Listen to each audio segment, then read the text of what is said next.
Well, well, well, look who came crawling back to us.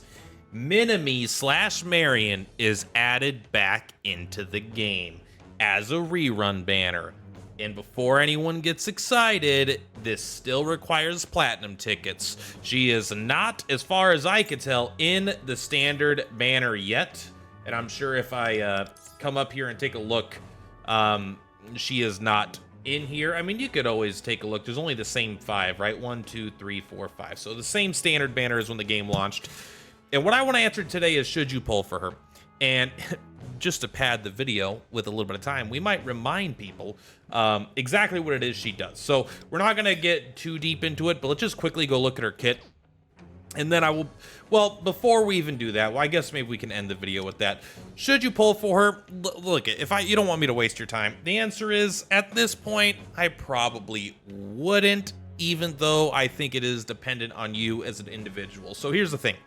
I think Marion is one of the most used characters on my account since day one. I mean, like, Sophia might be literally, but, you know, that's kind of like meme, not me memeing, but what, the video's not about him. The point is, when I like a character, I use them a lot. But Marion is the character that I probably use the most, and she is the best, or like arguably the best in slot.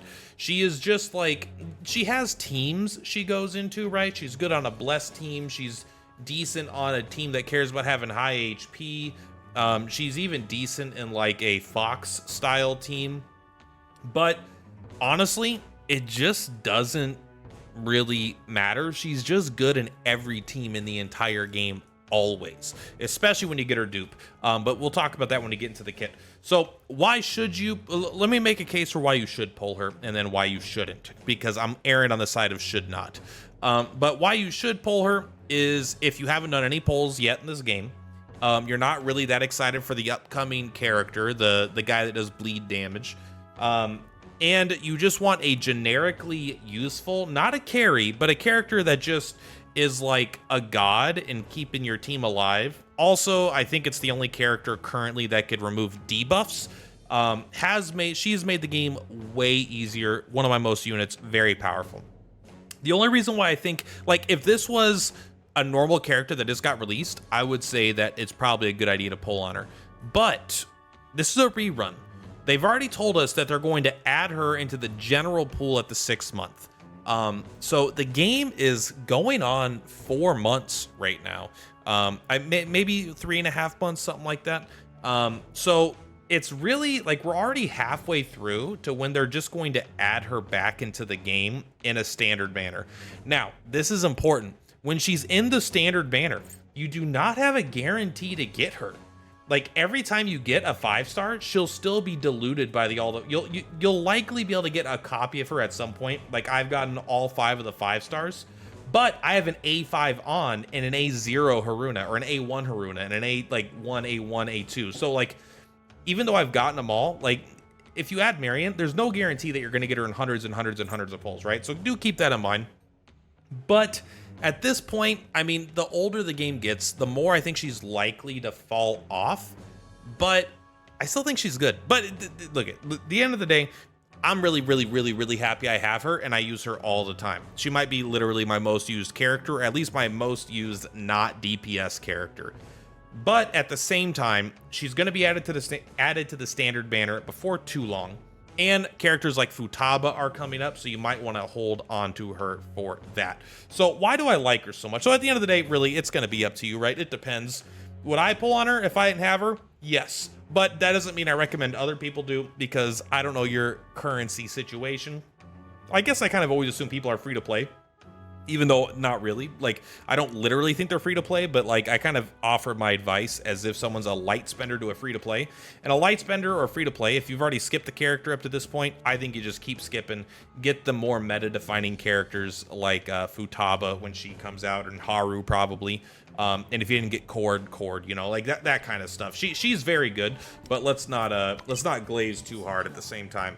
So let's take a quick look at her actual kit here, where I know where she's at. She's my most used character in the whole game. She's up here. So what makes her really, really good? You can take a look here. I don't even have her A1. I have her A0. So what, in case you aren't aware, her awareness 1, her first dupe, is considered super powerful. This is going to make it is when you heal allies above max HP, you increase their pierce by 20% for 2 turns. Pierce is like your ability to pierce defense, but I don't know how it works in the formula, but apparently this is a lot stronger than a 20% defense debuff on the enemy. Like, this is apparently just like equates to a lot of damage out of a healer. A dedicated, like, you know, maybe someone like Leon will literally make a character do more damage, but if you're bringing a healer, being able to get that much damage out of your healer is actually really good. So what does she actually do here? She's got 1 attack, which is a single target. It does really good damage, by the way. It deals damage based on her max HP. Then it grants a blessing stack to all allies, and she gets a diagnosis stack. Diagnosis is what her ultimate uses. She spends all diagnosis stacks, which is either 1 or 2. I mean, you could have 0, but I think you might actually need a diagnosis stack to use this. But basically, she'll spend either, it only stacks up to 2, so 0, 1, or 2, and restore HP to the selected ally by 15% of her HP, by a lot of HP, honestly. It doesn't read like that much, but it is. Also, restore HP of the ally with the lowest HP with this effect 2 times. And then for each diagnosis stack, you activate this effect 1 more time. So baseline, it heals 3 characters. It heals 1 character and then it heals 2 more. So even if you get 1 diagnosis stack, which is almost guaranteed every single turn, then you are going to be able to at least have an AoE heal your whole team every single turn. Then if you get your second diagnosis stack, it's going to heal an additional time.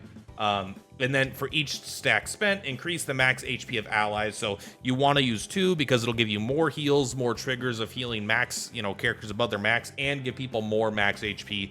But even if you have 1 diagnosis stack, it'll still be an AoE heal. Now, why does she almost always have 1? It's because at the start of the battle, she gains 1, and then on her turn, if any ally is below 70%, she gets 1. So as long as 1 ally is below 70% HP, she's going to get 1 and you'll be able to heal everybody. If you don't have any allies below 70% HP, then you probably don't need to heal. You probably get to use Nurse's Light at that point, right? Because then why are you really...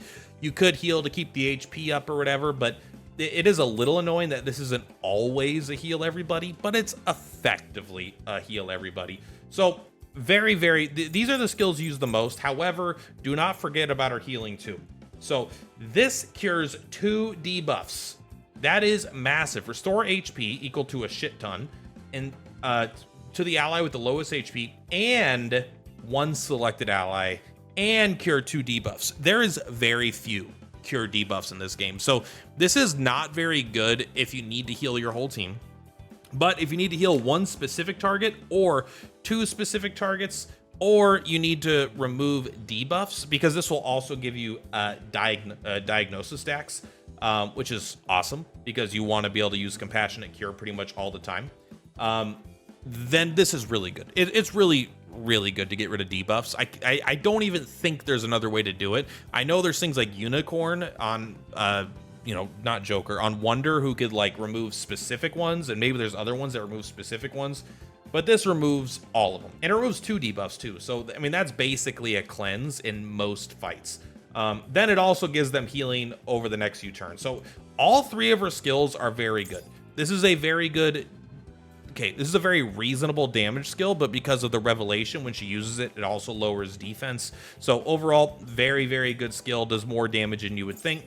You've got a good situational heal that's mostly for clearing debuffs, and then you've got the super heal that heals everybody and raises their max HP. Even her ultimate heals everybody and cures the debuff and increases their max HP. And it doesn't do, I don't think it does any damage, right? But it heals everyone to full, increases their max HP. Very good. And then she does increase allies damage. It's something. And then she increases, this is maybe one of the best parts of her entire kit, one that I forgot to mention up to this point. Just for being in the combat, she increases everyone's HP by 1500. Now, that is like having, the reason why that's good is because there are some fights where enemies can go first, or like just by having more HP, it makes you harder to be one-rounded. It's like having shields in a lot of ways, right? Like, even if she could heal someone, hypothetically, if you could heal someone up to 100% HP, but they have, let's say, 2,000 HP, and the enemy can deal 2,000 damage, it doesn't matter if you could heal them up to full if they die in one round, right? But if they have 3,500, the enemy does 2,000, now you could heal them up so you get to stay alive. So it is very, very powerful to have more HP because it makes it way harder for you to, like, just randomly die to, like, bad RNG and stuff in general. And it makes your whole team feel beefy. So overall, maybe the best healer, flat out, like as far as healing goes, probably the best. Also has a decent amount of buffs with a little bit of narrow debuffing, and of course the pierce rate and reasonable damage as well. Honestly, in my opinion, an absolute all-star of a unit, and all of, her awarenesses are in general pretty good, but awareness 1 is what you really want to get.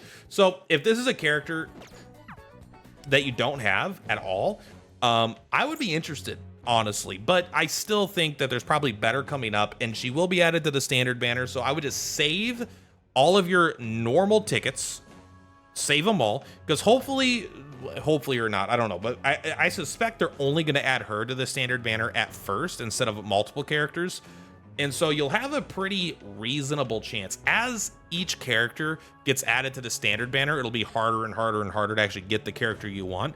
But going from 5 characters to 6 characters, it's still going to be a 20-ish, what was it? 15, 30, 60, 90. So like a 16.33% chance of getting her or whatever, which isn't great, but it's also probably pretty reasonable because you get a decent amount of gold tickets. So yeah, I do admit and that I think she's incredible and awesome, but because we're probably 3 months away from a lot of players being able to just coincidentally get her for free over a set period of time, I think it's probably worth the wait. But also, if you decide to throw a couple pulls, 1 or 2 10 pulls at her, and you get lucky, then I think that would be pretty cool as well. And I wouldn't shame you for that. So yeah, they added her back into the game, not in the way we wanted, but eventually she'll get there. Her weapon is also really good, but I don't think you need her weapon. I don't even think you need her A1. Like, don't let anyone tell you that she's not useful unless you have her weapon and her A1. She's freaking awesome A0